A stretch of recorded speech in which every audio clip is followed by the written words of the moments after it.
tignan lang natin itong post ni Madam Blackbird. Shoutout sa'yo, Madam Blackbird.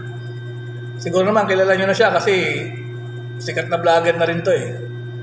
Tungkol ito dun sa bagong branch na pinagawa ni Diwata dito sa may Quezon City.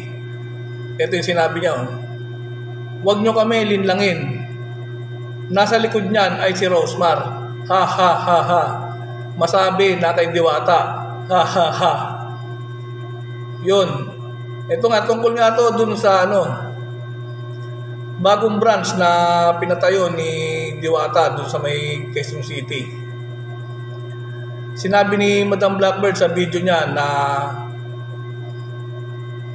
wala pa raw kakayahan si Diwata o wala pang sapat na pera si Diwata para mapatayo yung ganyang kalaki at ganyang kagandang lugar na parisan.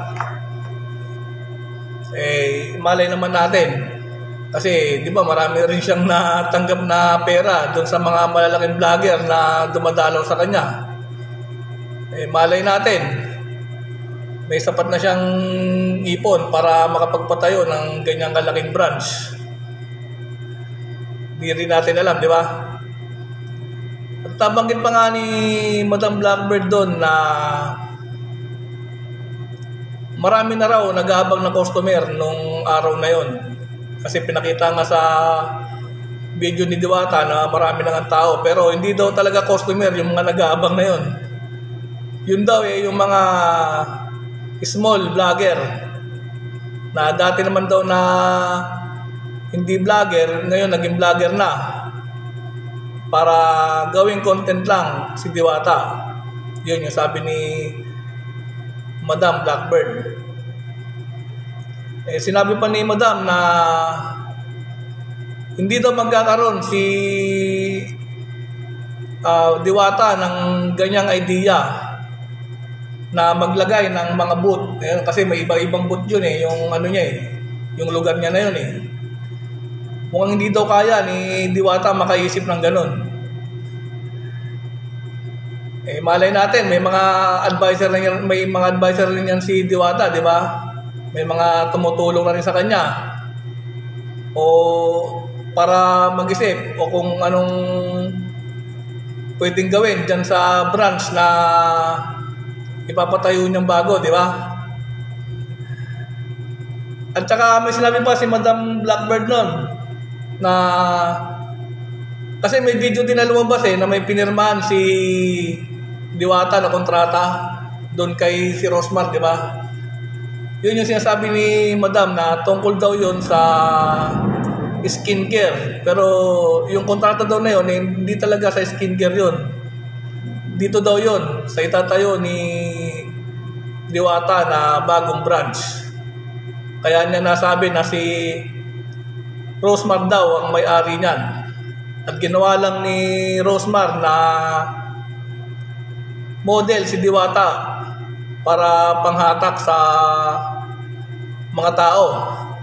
Hindi naman natin alam kung yun talaga yung totoo, di ba? Pero kung iisipin natin, mukhang totoo nga itong mga sinasabi ni Madam Blackbird. At may nabanggit pa nga siya na yung bakit daw yung unang branch na unang pinagkakitaan ni Diwata, yun yung nasa Pasay, hindi daw niya magawang pagandahin o hindi daw niya magawang maging organized din. Tapos biglang biglang nagkaroon si Diwata ng ganyang second branch na talagang well organized at napakalinis talaga. Bakit daw yung unang branch na nasa Pasay hindi daw ganyan ang itsura? Dapat daw yun daw muna ang una niyang pinaganda at pinaayos. Kasi yun nga naman ang yung unang pinagkakitaan niya na parisan.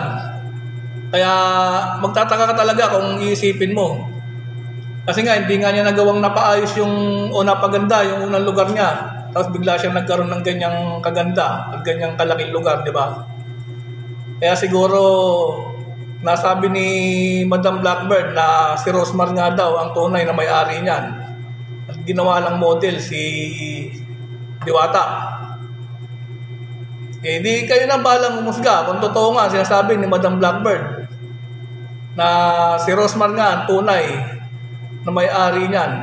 At ginawa lang ni Rosmar na model itong si Diwata para makahatak lang ng maraming customer.